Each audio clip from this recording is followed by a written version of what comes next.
आजचे पाहुणे या कार्यक्रमात रसिक श्रोते हो, आपणा सर्वांचं स्वागत आणि अपर्णा कल्लोळचा नमस्कार.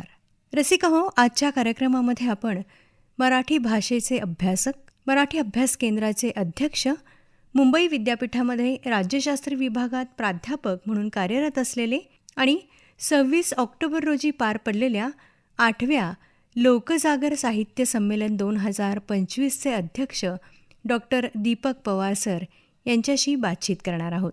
आज ऐकूया या मुलाखतीचा दुसरा आणि अंतिम भाग.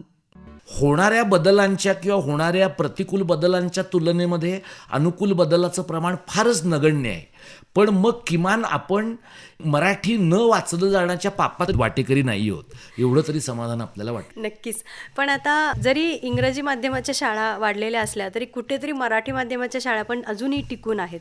तर हे एक सोर्स आपल्याला मिळू शकतो का, की अशा मराठी माध्यमांच्या शाळांमधून त्या विद्यार्थ्यांना ओळख करून देणं, दिवाळी अंकांची गोडी लावणं, असं काही आपण करू शकतो का? असं करता येणं शक्य आहे. मी आता बघा, मुंबईमध्ये म्हणजे मुंबईच्या जवळ मीरा भाईंदर महानगरपालिकेनं प्रदीप सामंत या गृहस्थांनी आणि ग्रंथालीच्या सुदेश इंग्लासपूरकरने 7 ते 8 दिवाळी अंक यंदा निवडले मुलांचे, आणि ते मुलांना त्यांनी भेट दिले. दिवाळी अंक भेट दिले आणि मुलांची पुस्तकं भेट दिली. आता मराठी शाळांमध्ये जाणारा जो मुलांचा वर्ग आहे ना, त्यातल्या अनेकांची आर्थिक परिस्थिती अत्यंत वाईट आहे. म्हणजे त्यातल्या अनेकांना शाळेतलं पुस्तक घेणं ही पण लक्झरी आहे. जर शाळेतलं पुस्तक घेणं ही लक्झरी आहे, तर त्या मुलांनी दिवाळी अंक आपल्याला वाचावेसे वाटणं ही त्याच्या पुढची लक्झरी आहे. पण तुम्ही म्हणता त्याच्यातला उपाय काय आहे, की आपल्याकडे अनेक गोष्टींसाठी आमदारांचे फंड आहेत, झेडपीचे फंड आहेत, पंचायत समितीचे फंड आहेत, नगरसेवकांचे फंड आहेत. समजा जशी आपल्याकडे ग्रंथ निवड समिती आहे, तशी मुलांचे दिवाळी अंक आणि मोठ्यांचे दिवाळी अंक, आता ह्याच्यामध्ये सुद्धा घोळ होऊ शकतात की नाही? घोळ होऊ शकतात. आपली व्यवस्थाच अशी आहे की तुम्ही कितीही प्रामाणिकपणे प्रयत्न केलेत तरी त्याच्यात लोक घोळ निर्माण करू शकतात. पण मी असं गृहीत धरतो की 25% घोळ कुठल्याही स्कीममध्ये राहील असं गृहीत धरून महाराष्ट्रातल्या जिल्हा परिषदेच्या प्रत्येक शाळेला पुढच्या वर्षी मुलांच्या दिवाळी अंकांचा एक संच आणि शिक्षकांसाठी मोठ्यांच्या दिवाळी अंकांचा एक संच जर जिल्हा परिषदेकडनं भेट देण्यात आला आणि त्याचा इव्हेंट करता आला, महानगरपालिकेला इव्हेंट करता आला, जिल्हा परिषदेला इव्हेंट करता आला, तर माझं असं म्हणणं आहे की ते पुस्तक पोराने हातात धरलंय, ते पुस्तक शिकतो, दिवाळी अंक शिक्षकाने हातात धरलाय, ही सुद्धा इतकी मोठी गोष्ट होईल की दिवाळी अंक हातात धरणाऱ्या 10 लोकांपैकी 2 लोकांकडनं तो वाचलाच जाईल. बरोबर. तर मला असं वाटतं, आपण ज्या काळामध्ये शाळेमध्ये होतो त्या काळात आपल्याकडच्या ज्या ग्रंथपाल लोक होते त्यांना मुलं वाचतील हीच काळजी होती. म्हणजे मुलं वाचतील, पुस्तकं फाटतील, म्हणजे पुस्तकांना वाळवी लागली तरी चालेल, उंदीर लागला तरी चालेल, पण मुलांचा हात लागता कामा नये, या प्रकारच्या काळजीत अनेक ग्रंथपालांचं आयुष्य गेलेलं आहे. मला असं वाटतं की मुलांनी पुस्तकं फाडणं ही आवश्यक गोष्ट आहे वाळवीनं पुस्तकं खाण्यापेक्षा. त्यामुळे पानं दुमडली गेली पाहिजेत, पानांवर खुणा झाल्या पाहिजेत, पानांवर मुलांनी गिरबिटलं पाहिजे. कारण 30-40 वर्ष पुस्तकं वाचून कधीतरी जिल्हा परिषदेची आणि महानगरपालिकेची इमारतच कोसळून त्याच्याखाली सगळी पुस्तकं गारद होण्यापेक्षा पोरांच्या हातनं पुस्तकं फाटणं ही जास्त चांगली गोष्ट आहे. तर मला असं वाटतं की हे दिवाळी अंकांनाही लागू आहे. पुढच्या दिवाळीला तुम्ही मागच्या दिवाळीचा फराळ खा, तुम्ही खात नाही, मग पुढच्या दिवाळी अंकाला ह्या दिवाळीचे अंक नाही ठेवायचे. दरम्यानच्या काळात लोकांनी लेख काढून नेऊ देत, लोकांनी कविता नेऊन घरी लावू देत, लोकांनी चित्र नेऊन घरी लावू देत. आपल्याकडे एकच रस्ता आपल्या वेगवेगळ्या शहरांमध्ये लोक 10-10 वेळा करतात. तर मग एका शाळेला 2दा दिवाळी अंक दिले तर काय प्रॉब्लेम आहे? काहीच नाही. मला असं वाटतं की खर्चच करायचा असेल तर माणसांच्या सांस्कृतिक आणि भाषिक भरण पोषणावर करायचा झाला तर ही सरकारची प्राथमिक जबाबदारी आहे, लोकप्रतिनिधींची प्राथमिक जबाबदारी. आणि तुमच्या असं लक्षात येईल की अनेक गावांमध्ये आपल्या पूर्वजांच्या नावाने कमानी लावणारे लोक आहेत, त्या एका कमानीवरचा खर्च 10 लाख रुपये आहे. हा जो खर्च आहे तो तुमच्या 10 दिवाळ्या पुरून उरणारा खर्च आहे. एवढी दानत आपल्या समाजामध्ये आपल्या बरोबरच्या मुलांच्यासाठी असणार नाही का? म्हणजे मग उगाचच मुलांना फळं दिली, मुलांना त्यांच्याकडे ऑलरेडी असताना कंपास पेटी दिली, त्यांच्याकडे अगोदरच असताना पाण्याची बाटली दिली, असं न करता त्यांच्याकडे जे नाही आहे त्यांना जे सहजासहजी मिळण्याची शक्यता नाही आहे ते त्यांना देण्याचा जर प्रयत्न केला तर मला वाटतं जास्त उपयोग होईल. आणि हे जेव्हा दिवाळी अंक आपण देतो शिक्षकांना, मुलांना, त्याच्यानंतर पुढचा एक उपक्रम राबवावा की त्यांनी जे वाचलं आहे त्याच्यावरती कार्यशाळा घ्यावी, त्याच्यावरती त्यांचं जी अभिव्यक्ती आहे त्याच्यावरती एखादा कार्यक्रम करावा. तेव्हा आपल्याला त्यांनी कितपत वाचले, कितपत ग्रहण केले आणि किती आवडीनं वाचले हेही कळेल. तर इथंपर्यंत गेला पाहिजे हा उपक्रम. मला असं वाटतं की जसं कॉलेजांमध्ये भित्तीपत्रकं असायची बघा, वाङ्मय मंडळाची भित्तीपत्रकं असायची. आता मोबाईलमुळे काय झालंय की मुलांचं लिहिण्याचं एकूण भान एकदम हरवलंय. म्हणजे मुलांना तुम्ही काही सांगा तर ते असं म्हणते लगेच अलेक्साला काहीतरी सूचना देतात आणि ती गोष्ट काढून घेतात. म्हणजे लिहिणं ही एका काळानंतर माणसाच्या जगण्याचा भाग होती का असं वाटावं अशा प्रकारची परिस्थिती आहे. अशा वेळेला समजा एखाद्या मुलाने दिवाळी अंकातला एकच पानाचा लेख वाचलाय असं आपण गृहीत धरू, 2 महिने 4 महिन्यात वाचलं, त्याच्याबद्दल त्या मुलाने किंवा त्या मुलीने फक्त 4च ओळी लिहिलेला आहे. मला असं वाटतं की आपल्याकडचा भाषिक सांस्कृतिक दुष्काळ एवढा मोठा आहे की 4 ओळी लिहिणाऱ्या लोकांचं सुद्धा आपण कौतुक केलं पाहिजे. बरोबर.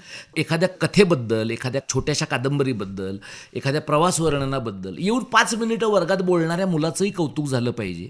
कारण काही ठिकाणी मुलांचं नको इतकं कौतुक होत आहे, विशेषतः लब्ध प्रतिष्ठितांच्या मुलांचं नको इतकं कौतुक होतं आहे आणि वंचितांच्या मुलांकडे आपण फक्त सहानुभूतीने पाहतो. त्यामुळे या मुलांकडे सहानुभूतीनं न पाहता सहभागाने जर पाहिलं गेलं आणि मग आज एक लेख वाचणारा, आज एखादी कविता वाचणारा मुलगा किंवा मुलगी आणखी 4 वर्षांनी 10 वर्षांनी कधीतरी त्याच्या किंवा तिच्या आयुष्यात काहीतरी सर्जनाचं बीज पडलेलं असेल तर लिहितील की ते लोक. लिहिलं तर उत्तम आहे, नाही लिहिलं म्हणजे समजा एखाद्या माणसाने 10 दिवाळी अंक वाचले पण आयुष्यात काही लिहिलं नाही तर काही फरक पडत नाही. त्या माणसाच्या आयुष्यामध्ये 10 दिवाळी अंकांमुळे थोडासा त्याचा मेंदू थोडा अलर्ट झाला या समाजाबद्दल, भाषेबद्दल, तरी मला वाटतं पुरेसं आहे. आपली काही लेखक निर्माण करण्याची फॅक्टरी नाही आहे, कवी निर्माण करण्याची फॅक्टरी नाही आहे. कारण खूप लोकांनी लिहिलं तर खूप लोकांनी वाचलंही पाहिजे. वाचक निर्माण झाले तरी पुरेसे. खूप चांगले वाचक निर्माण व्हायला पाहिजेत आणि मला असं वाटतं की 2 पातळ्यांवर लोक वाचती दिसली पाहिजेत. तसंच याच्याही बाबतीमध्ये आहे की शिक्षक वाचताना दिसला तर मुलं वाचतील. करेक्ट आहे. आईबाप वाचताना दिसले म्हणजे आईबापांनी मुलांच्या हातातले मोबाईल काढून घ्यायचे, मुलांच्या हातातला रिमोट काढून घ्यायचा, त्यांना आतल्या खोलीमध्ये ढकलून द्यायचं आणि स्वतः मात्र 8 ते 10 सिरियल बघायच्या. असा दुटप्पीपणा नाही चालणार ना. नक्की. म्हणजे तुम्ही पण वाचताना दिसला पाहिजे, तुमचं पण ते सॅक्रिफाईस करण्याची तयारी पाहिजे, तुम्ही पण बुकी व्हायला पाहिजे, पुस्तकी किडे व्हायला पाहिजे, नक्कीच. तर तुमची मुलं पुस्तकी किडे होऊन काही वाचण्याची शक्यता आहे. आत्ता आपल्या बोलण्यामध्ये अलेक्साचा उल्लेख झाला किंवा सोशल मीडियाचा उल्लेख झाला, तर सर या सोशल मीडियाचा उपयोग असा काही होऊ शकतो का या वाचनासाठी उद्युक्त करण्यासाठी, किंवा दिवाळी अंक जे आहेत आता सोयीस्कररित्या या दिवाळी अंकांची जाहिरात करण्यासाठी, या दिवाळी अंकांचे कंटेंट, यामधले चांगले लेख हे लोकांना वाचनासाठी उद्युक्त करण्यासाठी आपण सोशल मीडियाचा आता उपयोग करू शकतो का? निश्चितपणाने करू शकतो. म्हणजे तुम्ही बघितलं तर मेघना बुसकुटे, जितेन वैद्य ह्या मंडळींनी आणि त्यांच्या सगळ्या टीमने भास नावाचा एक अंक काढला. दिवाळी अंक नाही आहे तो एका अर्थाने पुस्तकासारखाच आहे. म्हणजे ते त्याला अंक म्हणत नाही, ते त्याला पुस्तकच म्हणतात. पण आता एक अंक त्यांनी मागच्या वर्षी काढला, आता एक अंक आत्ता काढला, साधारणपणे 6 महिन्याच्या अंतराने ते अंक काढत आहेत. त्याच्यामध्ये त्यांचं असं म्हणणं आहे की माणसं आपल्याकडे फिक्शन लिहित नाही आहेत आणि दीर्घ फिक्शन लिहित नाही आहेत.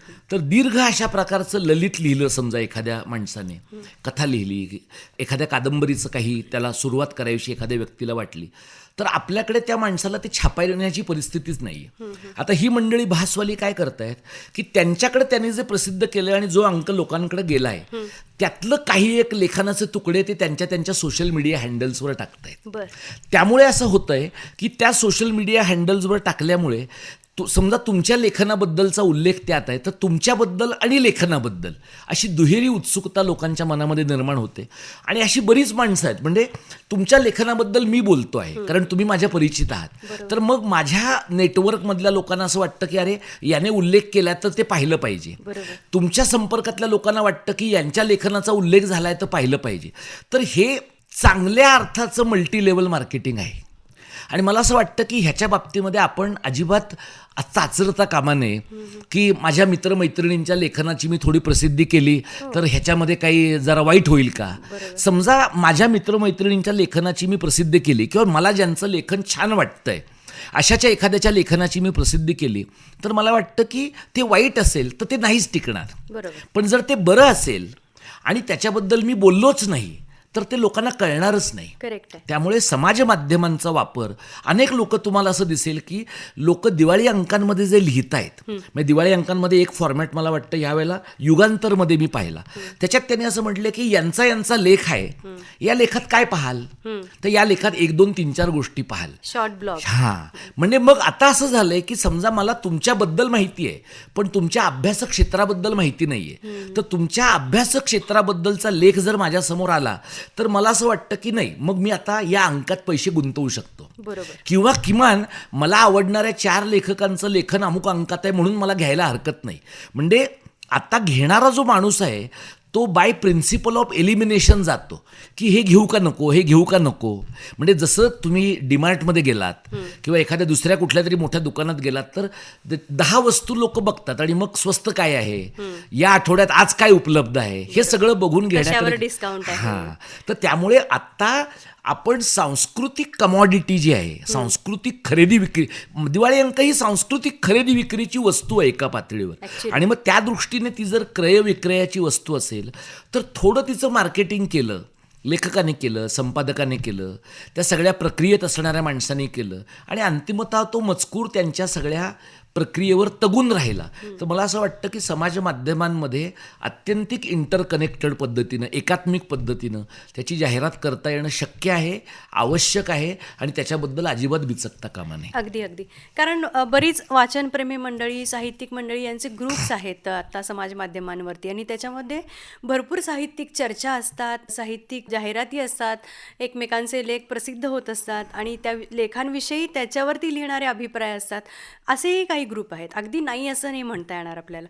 तर या माध्यमातूनही दिवाळी अंकांचं जर जाहिरातीकरण झालं किंवा या दिवाळी अंकात हे चांगलं आहे ते चांगलं आहे तर नक्कीच वाचक वाढू शकतात आणि त्यातून क्युरिओसिटी म्हणून दिवाळी अंक खरेदी करून वाचले सुद्धा जगू शकतात. आता म्हणजे तुम्ही बघा की अनेक पानं ग्रुप किंवा इतर अशा अनेक माध्यमांवर म्हणजे वाचनवेड्यांचे गट, हो हो. अमुक जिल्ह्यातल्या वाचकांचे गट असे खूप आहेत. म्हणजे आपल्याला काय पुस्तकप्रेमी वाटतं गट, पुस्तकप्रेमी वाचनप्रेमी गट गट आहे. आहेत. म्हणजे अनेक ठिकाणी तुम्हाला असं दिसतं की आपल्याला जाणवतं की मराठी साहित्य परिषद आहे किंवा कोमसापा आहे, दक्षिण महाराष्ट्र साहित्य सभा आहे, मराठवाडा साहित्य परिषद किंवा विदर्भ साहित्य संघ आहे. ह्या गोष्टी आपल्याला माहिती आहेत. हो. पण यांचे कार्यक्रम जर तुम्ही पाहिलेत सगळीकडे होणारे तर यांच्या कार्यक्रमांची उपस्थिती आता ज्येष्ठ नागरिकांची आहे आणि 50 ते 100 माणसं गोळा करताना लोकांना नाकीनऊ येतं. याच्या उलट तुम्हाला अनेक ठिकाणी असं दिसतं की समाज माध्यमांवर 10-10 हजार लोकांचे गट आहेत गट. आणि त्या 10 हजार लोकांच्या गटावर समजा तुम्ही एखादा लेख टाकलात, एखाद्या विशिष्ट विषयावरचं मत टाकलं, काही वेळेला लोक काही बोलणार नाहीत पण काही वेळेला लोक अक्षरशः पेटून त्याच्यावर बोलत राहतात. तर जे कोणी अंक चालवत आहेत, जे कोणी ह्या सगळ्या प्रक्रियेमध्ये सहभागी लोक आहेत त्यांना हा विचार केला पाहिजे की या सगळ्या गटांचा आपल्याला काय उपयोग आहे. म्हणजे जाहिरातीसाठी उपयोग आहे, वैचारिक आदानप्रदानासाठी उपयोग आहे, नवे लेखक मिळवण्यासाठी उपयोग आहे, नवे वाचक मिळवण्यासाठी उपयोग आहे, कदाचित तिथे काही धनाढ्य मंडळी त्या गटांवर असतील तर जाहिरातदार मिळवण्यासाठी सुद्धा उपयोग आहे. तर हे मला वाटतं की हे जे काम आहे ना, जसं तुम्ही आकाशवाणीचं काम करताय, मी प्राध्यापक म्हणून आणि चळवळीचं काम करतो, आपला एक एक्सपर्टीज ठरला आहे, आपल्याला काय जमतं आहे, तसंच सोशल मीडियाच्या मदतीने अशा प्रकारच्या सांस्कृतिक क्रयविक्रयाच्या गोष्टींचं मार्केटिंग करणं हा पूर्ण वेगळा स्किल सेट आहे. म्हणजे मला उद्या तुम्ही 10 दिवस एखाद्या ठिकाणी डांबून ठेवलंत ना तरी मला ते जमणार नाही, कारण माझं ते एक्सपर्टीज नाही आहे. पण कदाचित एखादा 20-25चा मुलगा मला हे पटकन सांगू शकेल की याचं कवर टाकलं की हे होणार आहे, याच्या अमुक गोष्टी टाकल्या की ते होणार आहे, हे व्हायरल होण्यासाठी हे करावं लागेल, यातलं 4 वादग्रस्त वाक्य टाकावी लागतील, जे काही असेल. तर हे जे आहे ना, हे कदाचित मला वाटतं की आत्ताची जी पिढी आहे, म्हणजे मगाशी तुम्ही जो उल्लेख केलात की अनेक ठिकाणी इंग्रजी माध्यमातली मुलं आहेत. आता आम्ही मराठीची चळवळ चालवतो त्याला मला असं दिसतं की आधी आमच्याकडे मराठी शाळेमध्ये शिकून येणारी मुलं काम करायला यायची, आता माझ्याकडे येणाऱ्या मुलांच्यामध्ये इंग्रजी माध्यमात शिकून काम करायला येणारी मुलं आहेत. म्हणजे 5 वर्षापूर्वी जर मला कुणी म्हणालं असतं ना की इंग्लिश मिडियममध्ये शिकणारा मुलगा पुढे जाऊन तुझ्या चळवळीत काम करेल तर मी विश्वास ठेवला नसता. हे पॉझिटिव्ह आहे म्हणायला. हा, पण म्हणजे इंग्लिश मिडियममध्ये शिकल्यानंतर आपण काय गमावलंय हे मुलांना कळतं आहे. म्हणजे आतापर्यंत लोकांना काय वाटायचं, मराठी माध्यमात शिकून मागे राहिलो एवढंच लोकांना कळतंय, बरोबर. पण इंग्रजी माध्यमात शिकून आपण भाषा संस्कृती गमावली हे कळलेल्या मुलांना 25शी नंतर 30शी नंतर 35शी नंतर आपला अनुशेष जो आहे सांस्कृतिक तो भरून काढावासा वाटतोय. मग ही जी मुलं आहेत, जी जेनझी म्हणतो आपण, ही मुलं, या मुलांकडे जे तंत्र आहे, म्हणजे माझी मुलगी, म्हणजे माझ्या मुलीशी आता मला जर दिवाळी अंकांच्या बद्दल बोलायचं तर मी तुमच्याशी गप्पा मारतो तसं नाहीच बोलता येणार. बरोबर. म्हणजे मी समजा तिला निळू दामलेंचं नाव सांगितलं, श्रीपू भागवतांचं नाव सांगितलं, हंसच्या अंतरकरांचं नाव सांगितलं, तिला काही फरक पडणार नाही. तिचं असं म्हणणं आहे की हे बाबाला माहिती असलेले लोक आहेत जे तिच्या दृष्टीने ऐकायची नावं आहेत. पण म्हणजे काहीतरी पद्धतीनं या माणसांचं माझ्या मनातलं जे गुडविल आहे ते मला तिच्याकडे नेण्यासाठी वाचक म्हणून कन्व्हर्ट करायला काय करावं लागेल, हा काहीसा माझ्या जबाबदारीचा आणि काहीसा नव्या जनरेशनमधल्या पिढीमधल्या माणसांच्या तंत्रस्नेहीपणाची मदत घेण्याचा पण प्रश्न आहे. नक्की. तर हे मला वाटतं की जितक्या नीटपणाने, वेगाने आणि ताकदीने आपण करू तितकी ही गॅप भरून काढण्याची शक्यता जास्त आहे. शक्यता आहे, मात्र शक्यता निश्चित आहे, प्रयत्न केले तर अशक्य असं नाही. अजिबात नाही. खूप चांगली आणि पॉझिटिव्ह गोष्ट आहे ही. आपण जर मराठी भाषेची चळवळ वाढवली, जागृती निर्माण केली तर नक्कीच इंग्रजी माध्यमातली मुलं, इंग्रजी माध्यमामध्ये शिकलेले काही मोठे लोकसुद्धा मराठी साहित्य वाचनाकडे वळतील आणि साहित्यप्रेमी होतील, यात दुमत नाही. आता फॉरेनमध्ये सेटल झालेले लोकसुद्धा आवडीनं दिवाळी अंक मागवून वाचतात इंडियातून, तर हा सुद्धा एक पॉझिटिव्ह त्याचा कंगोरा आहे असं तुम्हाला नाही का असं आहे वाटत? बघा, एकतर मार्क्स ज्याला सरप्लस व्हॅल्यू म्हणतो, अतिरिक्त मूल्य म्हणतो, म्हणजे अमेरिकेतल्या लोकांना तुम्ही डॉलरमध्ये, युरोपातल्यांना युरोमध्ये आणि इंग्लंडमधल्यांना पाऊंडामध्ये तुम्ही अंक विकले तरी त्यांना चालतं आहे. माझा एक मित्र जसे दिवाळी अंक देतो तसे दिवाळीचं कंदीलही देतोय. अच्छा. मी त्याला असं लक्षात आलंय की लोकांना तिथं जाऊन दिवाळीचा कंदील लावायचा आहे. बरोबर. मी तिथे जाऊन रस्त्यांवर फटाके फोडून अमेरिकन लोकांना त्रास देण्यापेक्षा नुसता कंदील लावलेलं कधीही चांगलं आहे. त्यामुळे हे मला असं दिसतं की लोकांना वाचायचं काय, लोकांना तुलनेनं अधिक फुरसत आहे.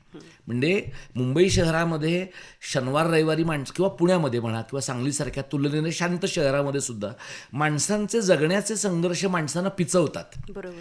तुलनेनं तुम्ही जरा थोड्या बऱ्या परिस्थितीमध्ये असाल तर तुम्हाला साहित्य संस्कृतीची चेन परवडते सुद्धा, आणि मग तुम्हाला क्रॉस लिंग्विस्टिक किंवा क्रॉस कल्चरल अशा प्रकारचा अनुभव पण घेता येतो. म्हणजे तुम्हाला इकडचंही वाचता येतं आहे, तुम्हाला तिकडचंही वाचता येतं आहे, आणि दोन्ही वाचण्याची तुम्हाला स्फुरसत पण आहे. तर मला असं वाटतं की ही चांगली गोष्ट आहे. फक्त तिथं जाणाऱ्या लोकांच्याकडं जाणारे जे दिवाळी अंक आहेत, मग त्याच्यामध्ये ॲग्रोवन आहे का, मग शब्दशिवार आहे का, तर असं काही नवंसुद्धा जे कदाचित नेहमीच्या टेम्पलेटपेक्षा वेगळं आहे असं त्यांच्याकडे जाण्यासाठी काहीतरी नवे प्रयत्न, कदाचित जसं तुम्ही आज माझ्याशी बोलताय तसं कदाचित दिवाळी अंक काढणाऱ्या एक महाराष्ट्रातल्या 8-10 वेगवेगळ्या लोकांशी तुम्ही स्वतंत्रपणे बोललात आणि त्यांनी आपले दिवाळी अंक बाहेरच्या मंडळींकडे कम्युनिकेट केले, तर कदाचित पुढच्या दिवाळीपर्यंत माणसांचा कल, वाचण्याची पद्धत आणि त्यांचे चॉईसेससुद्धा बदलण्याची शक्यता आहे. नक्कीच नक्कीच. म्हणजे दिवाळी अंकांचं हे बदलतं स्वरूप अगदीच निगेटिव्ह आहे असं म्हणू नाही, शकत नाही. नाही. पॉझिटिव्ह सुद्धा त्याला छान असे कंगोरे आहेत आणि आपण मराठी भाषेला अजून अजून अजून इतरांपर्यंत पोहोचवू शकू, त्याबद्दल जागृती करू शकू. तर हे दिवाळी अंक नक्कीच अतिशय लोकप्रियतेनं आधीसारखेच वाचले जातील आणि वाचकांची संख्या नक्कीच वाढती राहील. नक्की. याच्याकडे आपण पॉझिटिव्हलीच बघूया असं मला असं वाटतं. बघायला पाहिजे. याचं कारण असं आहे की मी चळवळीतला कार्यकर्ता आहे. नक्की. त्यामुळे उद्या जर कुणी मला म्हणलं की 10 वर्षांनी सगळे दिवाळी अंक बंद पडतील तर मला आनंद नाही होणार. मला असं वाटतं की मराठी अधिक वाचलं गेलं पाहिजे. बरोबर. ते आहे त्या फॉर्मॅटमध्ये वाचलं गेलं पाहिजे, नव्या फॉर्मॅटमध्ये वाचलं गेलं पाहिजे. पण जर मराठी ही आपल्या सगळ्यांच्या आतड्याची भाषा आहे खरंय. तर ती वाचलीच गेली पाहिजे. नक्कीच, आणि नक्कीच. ती वाचण्यासाठी आपल्याला जे जे प्रयत्न करणं शक्य आहे त्या प्रयत्नातला एक भाग नकारात्मक विचार टाळणं हा सुद्धा आहे, ते आपण केलं पाहिजे. जर कोणी म्हणेल 10 वर्षांनी दिवाळी अंक बंद होणार आहेत तर अजून जोमाने आपण प्रयत्न करू की ते नाही बंद होता का. कारण 10 वर्षांपूर्वी लोक आम्हाला मराठी शाळा बंद पडतील असंही म्हणत होते, पण अजूनही नाही पण बंद आणि त्या पडलेल्या. पडू नयेत यासाठी आपण कामही करतो. त्याच्यामुळे नक्की. तर शाळाही बंद पडू नयेत आणि दिवाळी अंकही बंद पडू आजही नगरपालिकेच्या शाळेतले शिक्षक तितक्याच पोटतिडकीनं मराठी शिकवतात. आणि जेव्हा आपण बघतो, आता आमच्याकडेही बालसभेसारखा कार्यक्रम आता मी मुलांना बोलवतो, मराठी शाळेतली मुलं येतात, अतिशय सुंदर त्यांचं वक्तृत्व, अतिशय सुंदर समूह गीतं गातात, भाषणं छान करतात, गोष्टी छान सांगतात. ते बघून छान वाटतं. असं वाटतं की नाही, अजून मराठी खूप छानपणे जिवंत आहे आणि अजूनही कुठंतरी वाव आहे की मराठी आपण प्रत्येक मनामनात रुजवू शकतो. अगदी बरोबर. सर, आता हे दिवाळी अंकांचं झालं. मराठी भाषा जास्तीत जास्त विस्तृत करण्यामध्ये साहित्य संमेलनांचंही योगदान खूप मोठ्या प्रमाणात आहे. अखिल भारतीय साहित्य संमेलन तर आपण बघतोच, ते दरवेळी यशस्वीच होतं. सोबतच ग्रामीण साहित्य संमेलनंसुद्धा गावोगावी होत असतात. तर यांच्याविषयी थोडंसं आम्हाला जाणून घ्यायला आवडेल. ही जी साहित्य संमेलनं होतात गावोगावी, तर त्यामधून ग्रामीण सगळ्या लेखकांना, कवींना किंवा वाचकांनाही एक व्यासपीठ मिळतं छानसं. वाचकांनाही नवनवीन लेखकांना भेटायची संधी मिळते. ग्रामीण भागातली संस्कृती, तिथलं कल्चर इतरांपर्यंत पोहोचवायचं एक छानसं माध्यम आहे ग्रामीण साहित्य संमेलन. तर याविषयी तुमचं काय मत आहे? ही जी ग्रामीण साहित्य संमेलन होतात ते कितपत यशस्वी होतात आणि कितपत यशस्वी करण्यामागे ग्रामीण लेखकांचा आणि कवींचा किंवा साहित्यिकांचा सहभाग असतो त्यामध्ये? तुम्ही आता अखिल भारतीय मराठी साहित्य संमेलनाबद्दल म्हणालात. म्हणजे जेव्हा हे पहिलं साहित्य संमेलन झालं आणि रानड्यांनी फुल्यांना पत्र लिहिलं की या संमेलनाला तुम्ही यायला पाहिजे, हो, त्यावेळेचं फुल्यांचं पत्र प्रसिद्ध आहे की हा सगळा अभिजनांचा व्यवहार आहे आणि ह्या सगळ्या घालमुड्या दादांमध्ये आपलं काय काम, अशा अर्थाचं त्यांचं म्हणणं आहे. अच्छा. या सगळ्या पार्श्वभूमीकडे आपण कसं पाहिलं पाहिजे, तर अखिल भारतीय मराठी साहित्य संमेलन जसं होतं तसं त्याच शहरामध्ये जवळच्या मांडवामध्ये विद्रोहीचं संमेलन होतं. बरोबर. आणि महाराष्ट्र ह्या राज्यामध्ये या दोन गोष्टी समोरासमोर घडू शकतात. म्हणजे अखिल भारतीयच्या मांडवामध्ये येणारा जो वाचक आहे तो तिथली पुस्तकं खरेदी करून विद्रोहीच्या मांडवातला परिसंवाद ऐकायला जातो आणि उलटही होण्याची शक्यता आहे. बरोबर. आता संमेलन चालवणारी जी मंडळी आहेत त्यांचे स्वतःचे वैचारिक मतभेद आहेत. त्यांना अमुक एखादं संमेलन बंडखोर आहे, क्रांतिकारी आहे, नाही आहे, याच्याबद्दलचे त्यांचे तीव्र मतभेद आहेत आणि त्या मतभेदांच्याबद्दल स्वतंत्रपणे खूप बोलता येणं शक्य आहे. मी याच्याकडे असं पाहतो की या दोनही प्रकारच्या संमेलनांच्यासाठी माणसं येतात. म्हणजे खूप वर्षांच्या पूर्वी नेमाड्यांनी साहित्य संमेलनं म्हणजे काय आहेत, साहित्य संमेलन म्हणजे नुसतेच गोतावळे येतात लोकांचे, असं म्हटलं आहे. पण मला असं वाटतं की साहित्य संमेलनांकडे तुम्ही नेसेसरी इव्हिल म्हणून पाहिलं पाहिजे. म्हणजे साहित्य संमेलनाला आलेल्या माणसांमधनं तुम्ही सुजाण वाचक निर्माण करता का? कदाचित नाही करत, पण सुजाण वाचक निर्माण करण्याची शक्यता निर्माण करता. साहित्य संमेलनाचं जे वातावरण आहे, म्हणजे जसं तुम्ही मगाशी बालसभेचा उल्लेख केलात तसं साहित्य संमेलनांच्या सुरुवातीला आता अनेकदा ग्रंथदिंडी निघते. बरोबर. त्या ग्रंथदिंडीमध्ये आपण पाहतो मुली साड्या नेसून येतात, मुलं आणखी काहीतरी संत होऊन येतात. आता त्याच्यामध्ये ज्ञानेश्वरी आणि तुकाराम गाथा आणि दासबोध आणि इतर अनेक ग्रंथ ठेवतात लोक. इथं विद्रोहीच्या संमेलनामध्ये संविधान असेल, इतर अनेक गोष्टी असतील. या सगळ्या गोष्टी ठेवून लोक जेव्हा पुढे जातात, ही जी मुलं आहेत जी दोनही प्रकारच्या संमेलनांमध्ये किंवा त्याच्या अगोदर सकल साहित्य संमेलन काही वर्षांपूर्वी झालं होतं तेव्हा, किंवा या सगळ्या संमेलनांमध्ये जेव्हा मुलं जातात त्यावेळेला त्या मुलांपैकी 80% मुलांमध्ये आपण असं धरूया की ते त्याच्याकडे फक्त फॅशन शो म्हणून पाहतात. पण एक 10% तरी मुलं त्या प्रक्रियेमध्ये असं निघण्याची शक्यता आहे की ज्यांना वरच्या त्या दिंडीमध्ये काय पुस्तक आहे याच्याबद्दलची उत्सुकता असू शकते. जे लोक आहेत, म्हणजे कार्यक्रमाला येणारे लोक आहेत, मला असं अनेक ठिकाणी जाणवतं की ऐकायला येणाऱ्या लोकांच्यामध्ये पुरुषांचं प्रमाण जितकं आहे तितकं बायकांचं प्रमाण काही परिसंवादांमध्ये नसतं. पण तुम्हाला असं जाणवेल की अनेक परिसंवादांच्या मध्ये बायका हिरिरीने भाग घेतात, हिरिरीने भांडतात, त्यांची मतं मांडतात, युक्तिवाद त्यांचे करतात. कवी संमेलनांमध्ये अगदी हिरिरीनं स्त्रिया सहभागी होतात. आणि हे जे आहे हे मला असं दिसतं की आपल्या समाजाच्या सामाजिकीकरणाच्या प्रक्रियेचा भाग आहे. तर साहित्य संमेलनं आणि त्या संमेलनांमधली ग्रंथ प्रदर्शनं, ग्रंथदालनं, इतर सगळ्या गोष्टी ही वेगवेगळ्या वयोगटातल्या माणसांना एकमेकांशी जोडण्याची साधनं आहेत. तुम्ही जर संमेलनांच्या दालनांमध्ये गेलात ना तर तुम्हाला असं दिसेल की लोकांनी सांगून ठेवलेलं असतं एकमेकांना की तिथे 3 वाजता तुम्हाला भेट, मी तिकडे येणार आहे. अमुक एका दालनात माझी पुस्तकं काढून ठेवलेली आहेत, तिथं तुम्हाला येऊन भेट. हे जे सांगणं आहे ना, हे मला असं वाटतं की जसं एका गावातनं दुसऱ्या गावात एसटी जाताना एसटीच्या ड्रायव्हरकडे लोक मुलांचा डबा द्यायचे, ही त्याची सांस्कृतिक आवृत्ती आहे. तर या सगळ्याकडे आपण असं पाहिलं पाहिजे. किती आणि छान. मग ते मला असं वाटतं की या सगळ्याच्या गाभ्याकडे जाऊन आपण असं शोध घेतला पाहिजे की माणसं काय एकमेकांना एवढी जवळ येऊन भिडतात. म्हणजे साहित्य संमेलनाच्या अध्यक्षांची तुम्ही जर भाषणं पाहिलीत तर 80% लोकांकडे शैली नाही आहे, अनेक लोकांकडे आशय पण नाही आहे आणि त्यांची भाषणं लोक फार ऐकतही नाही. पण तरीही लोकांना हा पसारा महत्त्वाचा वाटतो. हा पसारा महत्त्वाचा वाटतो कारण माणसांची ती सांस्कृतिक भूक आहे.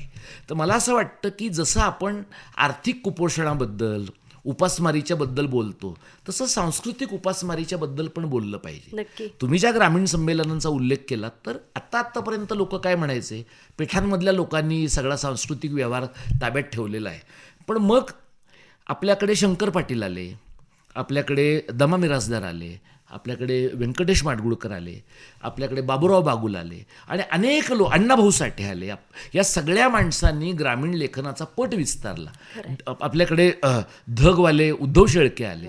या सगळ्या मंडळींनी ग्रामीण रारम बोराडे आले पाचोळाचे. या सगळ्या मंडळींनी पट विस्तारला आणि ग्रामीण लेखनामधलं एक लेखन मग दलित लेखनाचं आहे, एक लेखन स्त्री लेखनाचं आहे, त्यानंतरचं लेखन आदिवासी लेखनाचं आहे. लोक लिहिते झाले आणि मग लोकांना असं वाटलं की आपल्याला व्यासपीठ पाहिजे. बरोबर. मग ग्रामीण संमेलनांमध्ये तुम्हाला 2-4 प्रकारची संमेलनं दिसतात. एक सरकार काही ठिकाणी अनुदानं देतं, संमेलनं घडवून आणतं. आपण असं म्हणतो अनेक वेळेला किंवा ह्या काय जेवणावळीच आहेत. मला मान्य आहे की याच्यामध्ये जेवणावळी हा अनेक ठिकाणी महत्त्वाचा भाग आहे, मोमेंटो शेअर करणं हा महत्त्वाचा भाग आहे. काही ठिकाणी लोकांना असं वाटतं की फुकटचं सांस्कृतिक पर्यटन पण त्याच्यामधनं घडवून आणावं. मी याच्याकडे असं पाहतो की आपल्याकडे ह्याला पर्याय काय आहे. ग्रामीण महाराष्ट्रामध्ये आणि शहरी महाराष्ट्रामध्ये ज्या प्रकारचं अंतर पडलं आहे. आजचा तुम्ही ग्रामीण महाराष्ट्र म्हणलं, मी सांगली जिल्ह्यातल्या खानापूर तालुक्यातलं माझं गाव आहे. अच्छा. ते आम्ही त्या खानापूर तालुक्यामध्ये माझं कॉलेज सुरू होईपर्यंत पोल्ट्र्या पाहिल्या. आता पोल्ट्र्या जवळपास नष्ट झाल्या. द्राक्षांच्या बागा पाहिल्या, आता द्राक्षांची मोनोपोली बदलताना दिसते. जिथं आमच्याकडं लोक हायब्रिड घेत होते तिथं आता पाणी आल्यावर सगळी एकाच पिकाकडे लोक जाताना दिसतात, ऊसाकडे गेलीत लोक. आणि हे मोनोकल्चर जे आहे त्याच्यातनं माझं गाव आणखी 10-15 वर्षाने कदाचित तिथली जमीन क्षारभूत जमीन होण्याची शक्यता आहे. जसं कोल्हापुरात जमीन एकदम खरपड झालेली आहे. आता हे जे आहे हे माझ्यासारखा माणूस मुंबईतनं 4 दिवस भेंडवड्याला माझ्या गावाला येऊन ह्याच्यावर लिहू शकेल का? लिहू शकेल, पण त्याच्यात आत्मा नाही असणार. कारण मी बहुतांश शहरी आणि अंशतः ग्रामीण माणूस आहे. हे लिहिण्यासाठी बहुतांश ग्रामीण माणसाची गरज आहे. त्याला हे कळलं पाहिजे की पाटाचं पाणी कसं वळतं आहे. त्याला हे कळलं पाहिजे की टेंबूच्या पाण्यामुळे माणसांच्या घरात पाणी येण्यावर काय परिणाम झाला आहे. त्याला हे कळलं पाहिजे की उपसा पाटबंधारे योजनांचा काय परिणाम होतो. हे कळणारा आपल्याकडचा माणूस मग त्याने ते कवितेत लिहू दे, कादंबरीत लिहू दे, कथेत लिहू दे, त्याचा आशयाशी तो जास्त प्रामाणिक आहे. म्हणजे माडगुळकरांनी मांडेशी माणसं लिहिलं आणि त्यांनी रामा मैलकुलीच्या बद्दल त्यांच्या एका कथेमध्ये माणसांबद्दल लिहिलं. तर हा माणूस मैलाचे दगड रंगवणार आहे. आता तुम्ही जर बाहेर माणसानं जाऊन सांगितलं, अगदी सांगलीतल्या तासगावातल्या, तर मैलाचे दगड रंगवणारा माणूस काय आहे हे लोकांना माहीत असण्याची काही शक्यता नाही. माडगुळकरांच्या कथेमध्ये एक ठिकाणी ती माणसं जगायला बाहेर पडली असं वाक्य आहे. बरोबर. आणि वाऱ्याची आई मेली होती असं वाक्य आहे. तुम्ही मला सांगा, ही वाक्य मी जर सांगली जिल्ह्यात नसतो मूळचा आणि माझं काही एक कारणाने माझ्या जिल्ह्याशी आंतरिक नातं राहिलं नसतं तर माडगुळकर माझ्या आयुष्यात आलेच नसते. गदी माडगुळकर आणि बामणाचा पत्रा माझ्या आयुष्यात आला नसता. शंकर पाटलांची धिंडसारखी कथा, म्हणजे मी मुंबईतल्या केळकर कॉलेजसारख्या कॉलेजमध्ये जाऊन तिथं धिंड सांगितलेली आहे. तिथं मी तारळ खोऱ्यातला पिर्या नावाची कथा सांगितलेली. तिथं मी श्रीम माट्यांची बन्सीधरा आता कुठं जाशील ही कथा सांगितली.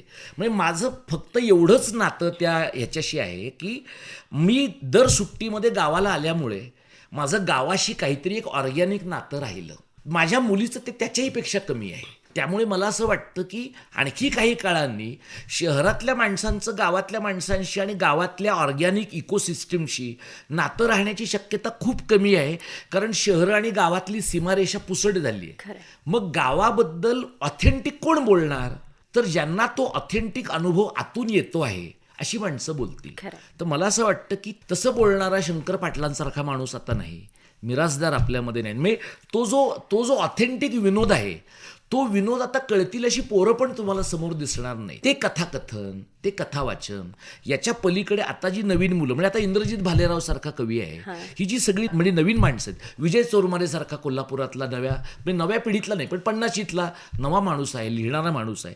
मला असं वाटतं की या प्रकारचं लेखन जितक्या मोठ्या ताकदीनं आपण करू, आणि सरकारची मदत, माझ्यासारखा कार्यकर्ता मी अनेक वर्ष सरकारच्या विरोधातमध्ये त्या वेळच्या काम केलेलं असल्यामुळे कदाचित मी तेवढा सरकार केंद्रीय संमेलनं चालवावीत असं म्हणणारा नाही आहे, पण इतरांना तसं वाटण्याचं कारण नाही आहे. तुम्ही शासनाच्या सोबत काम करून जर तुम्हाला असं वाटलं की आपला स्वायत्त स्पेस जपता येतो आहे, ज्यांना ते जमतंय त्याने ते करून पाहावं. मला असं वाटतं की हे जर केलं तर ग्रामीण संमेलनांचा उपयोग आहे, पण मग आपण ठरवायला पाहिजे याच्यात आपल्याला काय महत्त्वाचं आहे. आणि आपल्याकडचं जे पॅम्पलेट आहे आपल्या संमेलनाचं, त्याच्यामध्ये साहित्यातलं कळणाऱ्या माणसांची टक्केवारी किती आहे आणि संमेलनाला मदत करणाऱ्या आणि पैसे देणाऱ्या माणसांची टक्केवारी किती आहे. आणि तुम्हाला संमेलनामध्ये मोठं व्हायचं आहे व्यक्तिगत पातळीवर, का तुम्हाला गाव मोठं करायचं आहे, तुम्हाला तालुका मोठा करायचा आहे, शिवार मोठं करायचं आहे, ही मला वाटतं स्पष्टता असणं फार गरजेचं आहे. नक्कीच नक्कीच. हे सगळं एका बाजूला, आणि एका बाजूला ज्या गावी ते संमेलन होतं त्या गावची संस्कृती, परत त्या गावच्या त्या मातीतले शब्द, तिथला लहेजा, तिथली बोली, तिथले काही व्यक्तिविशेष, लेखक, कवी यांनाही या ग्रामीण साहित्य संमेलनामधून एक छान वाव मिळतो. आणि तुम्ही म्हणता जेवणावळी, हे ग्रामीण साहित्य संमेलन ज्या ठिकाणी होतं, आता आपल्या भारतामध्ये वेगवेगळी गावं आहेत आणि वेगवेगळी शहरं आहेत जिथले पदार्थ त्या गावची खासियत आहेत. तर अशा साहित्य संमेलनाच्या वेळी ते स्पेशल पदार्थ इतर शहरातून वगैरे आलेले इतर ठिकाणच्या लोकांना खायला मिळतात, हेही काही वाईट नाही आहे ना. मला असं वाटतं की ते आग्रहाने केलं पाहिजे. हां, जे त्या शहराचं, त्या गावाचं, त्या तालुक्याचं, त्या शिवाराचं वैशिष्ट्य वैशिष्ट्य आहे, पण ते आग्रहानं केलं पाहिजे. नक्कीच. महाराष्ट्राच्या कोणत्याही भागात गेलेल्या लोकांना तुम्ही आतिथ्यानं पनीर खायला घालणं नाही. ही खाद्य संस्कृती नाही नाही. अगदी छानसा हुरडा जरी तुम्ही खायला घातला, थंडीच्या करता दिवसात येणं सहज संमेलनं शक्य आहे. असतात, तर चवीनं खातात लोकांनी, त्यांना नवीन चव कळू शकते, किंवा हुरड्याची चव प्रत्येकालाच माहिती आहे असं नाही, आणि त्याला आवडू पण शकते. ही मातीतली चव आहे, हे आपलं ओरिजिनल खाद्य आहे, तर त्यालाही काही आक्षेप असावा असं मला नाही वाटत. आणि मग तिकडं दुर्लक्ष करून जो मेन मोटो आहे हे साहित्य संमेलन भरवण्याचा, त्याच्याकडे जास्त लक्ष द्यावं आणि त्याच्यावरती जास्त काम करावं, तरच ही ग्रामीण साहित्य संमेलनं टिकू जास्त शकतील आणि वाढतील. यशस्वी होतील आणि त्यांचा जो उद्देश आहे तो पण त्यातून सफल होत राहील. तर सर, आज आकाशवाणीच्या स्टुडिओमध्ये तुम्ही आलात आणि ग्रामीण साहित्य संमेलन असू दे किंवा दिवाळी अंकांचं बदलतं स्वरूप याविषयी मनमोकळेपणाने आपली मतं मांडलीत आणि आमच्या श्रोत्यांनाही मार्गदर्शन केलं. त्याबद्दल सगळ्या श्रोत्यांकडून आणि आकाशवाणीकडून मी आपले खूप खूप आभार मानते. येस, धन्यवाद. धन्यवाद. आजचे पाहुणे या कार्यक्रमात मराठी भाषेचे अभ्यासक, मराठी अभ्यास केंद्राचे अध्यक्ष, मुंबई विद्यापीठामध्ये राज्यशास्त्र विभागात प्राध्यापक म्हणून कार्यरत असलेले आणि 26 ऑक्टोबर रोजी पार पडलेल्या 8व्या लोकजागर साहित्य संमेलन 2025चे अध्यक्ष डॉक्टर दीपक पवार सर यांच्याशी आपण बातचीत करत आहोत. आज या मुलाखतीचा दुसरा आणि अंतिम भाग आपण ऐकला. आता आजचे पाहुणे या कार्यक्रमातून मला अपर्णा कल्लोळला आणि या कार्यक्रमाचे सादरकर्ते श्रीनिवास जरंडीकर यांना आता निरोप द्या. पुन्हा भेटूया. तोपर्यंत नमस्कार.